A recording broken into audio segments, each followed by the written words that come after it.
እየተቆራረጠ አስቸገረኝ።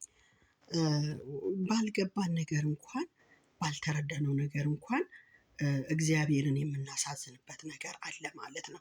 ስለዚህ ኢዮብ እንዳለው በእውነት እንግዲህ እንዲህ እንደሆነ አወቅሁ። ሰውስ በእግዚአብሔር ፊት ጻድቅ ይሆን ዘንድ እንዴት ይችላል? ጻድቅ መሆን በራሳችን አንችልም።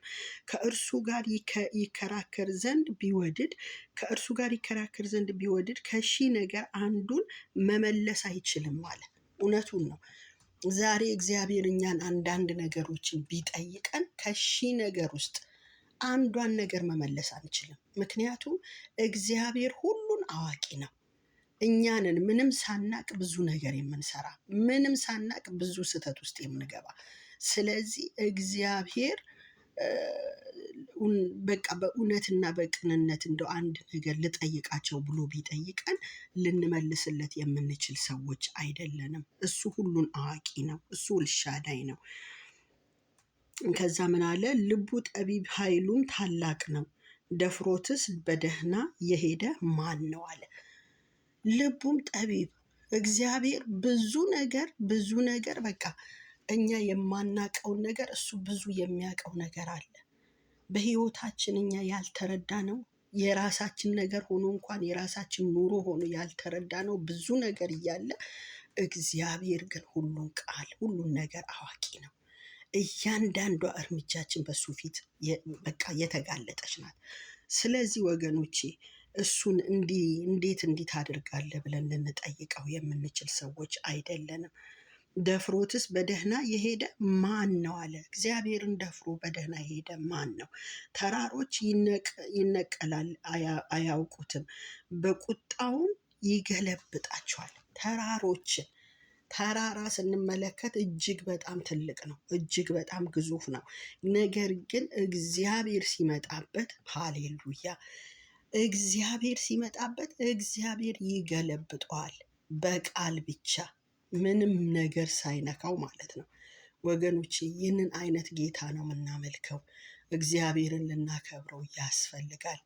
እግዚአብሔርን በቃ በብዙ ነገር የእግዚአብሔር ነገር ሊሰማን ያስፈልጋል። እኔ ዛሬ በዚህ ውስጥ ራሴን ተመለከትኩና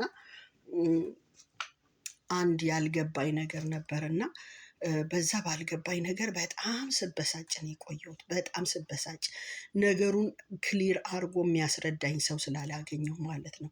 ሁኔታውን ግልጽ አድርጎ የሚያስረዳኝ ሰው ስላላገኘው ማለት ነው። አንዳንድ ጊዜ ነገሮች እያወቅናቸው ከፊታችን የሚሰወሩበት ጊዜ አለ። ሰዎች ደግሞ ነገሮችን ኮምፕሊኬትድ የሚያደርጉበት ጊዜ አለ። ኮምፕሊኬትድ የሆነውን ነገር ፊገር አውት አድርጋችሁ እስከምታገኙት ድረስ እጅግ በጣም ውስጣችሁ ይጎዳል፣ አይምሯችሁ ይጎዳል። እና እንዲህ አይነት ነገሮች እንኳን አሉ። እግዚአብሔር ግን ሁሉን አዋቂ ነው። እግዚአብሔር ሁሉን ቻይ ነው። እግዚአብሔር ኤልሻዳይ ነው።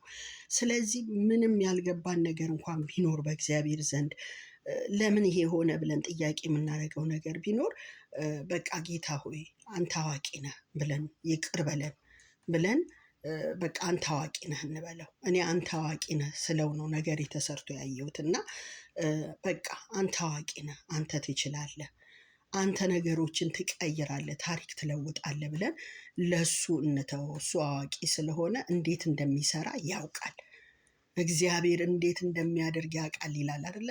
ዘማሪው ሲዘምር እግዚአብሔር እንዴት እንደሚያደርግ ያውቃል፣ እግዚአብሔር እንዴት እንደሚሰራ ያውቃል። ወገኖቼ እኔና እናንተ ባልገባን ነገር እንኳ እግዚአብሔር ሆይ አንተ አዋቂ ነህ ብለን የምንተውበትን ልብ እግዚአብሔር ይስጠን። እኔም ራሴ ጸልያለሁ ለራሴ። ጌታ ሆይ ያልገባኝ ነገር ሲኖር በቃ ለአንተ ሰጥቼ ማረፍ እንዲችል እርዳኝ ብዬ ነው የምጸልየው። እና ጌታ ኢየሱስ ይባርካችሁ። ለእኔ ዛሬ የገባኝን ዛሬ ሜዲቴት ያደረኩትን በቃ እንደውም ገና እኔ ራሴ ይቅርታ ማለት የሚያስፈልገኝ ኤሪያ ላይ እንዳለ ሁሉ የገባኝ ነገር አለ። ምክንያቱም ምንድን ነው አንዳንድ ጊዜ ስንበሳጭ የምንናገራቸው ነገሮች፣ ስንናደድ የምንናገራቸው ነገሮች ሰዎችን እንጎዳለን። ስለዚህ ለዛ ጥፋቱ የኛ ባይሆንም ይቅር ማለት መቻል አለብን። ስለዚህ እግዚአብሔር ልባችንን ይለውጥ፣ ታሪካችንን ይቀይር። ተባረኩልኝ። ጸልዬ እወጣለሁ። ሼር አድርጉ። 2 ቦታ ላይ ተከፍሎብኛል ቪዲዮ፣ አገጣጥማችሁ አዳምጡት። እግዚአብሔር ሆይ አመሰግንሃለሁ። ስለዚህ ሰዓትና ጊዜ ስም ይባረክ። እኔንም ወገኖቼንም ጌታ ሆይ በቃል ውስጥ ባርከን። እግዚአብሔር ሆይ ከአንተ የሆነው ነገር ያገኘን። መንፈስ ቅዱስ ስራን ጌታ ሆይ ቅረጸን፣ አበጃጀን። በኢየሱስ ክርስቶስ ስም በነገራችን ላይ አንተና እግዚአብሔር ሆይ ዛሬ ቃልህ እንደተናገርከው ጌታ እግዚአብሔር ብዙ ነገር እግዚአብሔር ሆይ ለእኛ ያልገባን ነገር ይኖራል። መንፈስ ቅዱስ ሁሉን ለአንተ መተው እንድንችል አንተ ላይ እንድናርፍ እርዳን። ጌታ ሆይ ጸጋን አብዛለን። በናዝሬቱ በኢየሱስ ስም ስትል ስማን። አሜን። ተባረኩልኝ። ሼር አድርጉ ከቻላችሁ። ያው ለእናንተ ከጠቀማችሁ ለሌላ ሰውም እንዲያገኝ አድርጉት። ተባረኩልኝ። በጣም ነው መወዳችሁ፣ አከብራችኋለሁ።